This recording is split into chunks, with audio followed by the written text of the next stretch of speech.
Hello guys, welcome back to my YouTube channel Education Hub and myself Anshul Dhiman।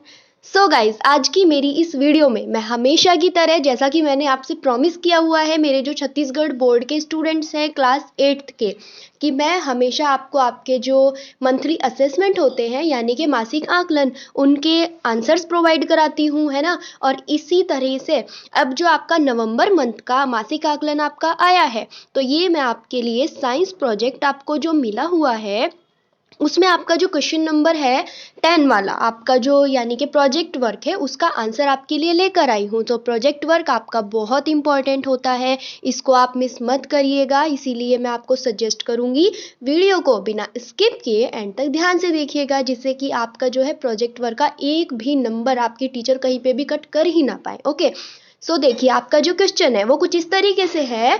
तुम्हारे आसपास धान की कौन कौन सी किस्में बोई जाती हैं, उनकी क्या विशेषताएं हैं, सूची बनाओ।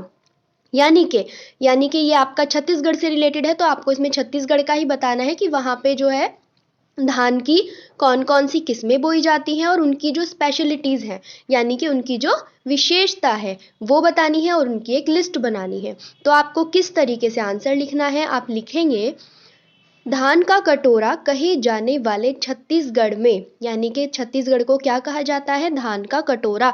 ये आपके एक पहले मंथली असेसमेंट में क्वेश्चन भी था तो उसमें भी मैंने आपको ये बताया था कि छत्तीसगढ़ को मतलब था कुछ इस टाइप से कि छत्तीसगढ़ को किन किन नामों से बुलाया जाता है। तो धान का कटोरा ये आप हमेशा याद रखिएगा। Okay, don't forget.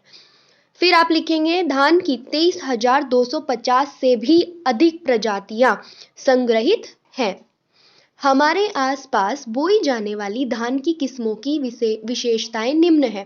तो आप जो है क्या करेंगे, अपना ब्लैक पेन उठाइए, जल्दी से ब्लैक पेन उठाएंगे और एक सुंदर सी हेडिंग डालेंगे पूसा 1460। ओके, फिर इसकी जो है विशेषता आप बताएंगे। देखिए फर्स्ट पॉइंट इसमें लिखेंगे पैदावार 50 से 55 क्विंटल, यानी कि इसकी जो पैदावार है ना, इसकी पैदावार 50 से 55 क्विंटल तक होती है। और फसल पकने की जो अवधि है वो है 120 से 125 दिन, है ना। तो अब हम आइडिया लगा सकते हैं 120 से 125 दिन यानी कि 4 to 5 मंथ्स हो सकती है ना। फिर है धान की विशेषता, इसकी जो विशेषता है वो है इसका दाना छोटा होता है, इसका दाना पतला होता है और इसका पौधा भी छोटा होता है। फिर नेक्स्ट हेडिंग जल्दी से डाल दीजिए काटा मेहर, इसकी जो लिमिट होती है यानी कि जो इसकी अवधि होती है इसको बोलेंगे टाइम ड्यूरेशन। इसकी होती है 110 से 115 दिन तक की इसकी जो टाइम ड्यूरेशन होती है। फिर है हल्दी गठी, इसका क्या होता है, इसकी जो विशेषता है लाल मोटा तथा निचला तना काला होता है। फिर आप डालेंगे हेडिंग पारा धान, इसका जो है काला धान है 70 से 75 दिन। अब 1 मंथ में हमारे कितने डेज हो जाएंगे, 30 to 31 ही होते हैं बस। तो इसका हम आइडिया लगा सकते हैं यानी कि 3 to 4 मंथ। ओके, फिर लास्ट 5th पॉइंट आप दिखाएंगे मछली पोठी, इसका जो होता है पतला सफ़ेद दाना होता है। तो यहाँ पे हमने 5 तरीके की जो है 5 तरीकों की अपनी उनकी जो है किस्में, जो धान की किस्मों की विशेषता बताई है। सो आई होप ये आंसर आपके लिए हेल्पफुल रहा होगा, मेरी वीडियो आपके लिए फिर से हेल्पफुल रही होगी। सो माय डियर स्टूडेंट्स, अगर आपको मेरी वीडियो पसंद आई है, आपके लिए हेल्पफुल रही है, so give me support, please please please hit the like button. Channel को सब्सक्राइब आपने ऑलरेडी कर ही रखा है और अगर आपने नहीं किया है, आप न्यू व्यूअर हैं तो जल्दी से कर दीजिए, डोंट बी लेट, क्योंकि ये चैनल आपके लिए मेरे बाकी जो है सब्सक्राइबर्स की तरह बेनिफिशियल होने वाला है।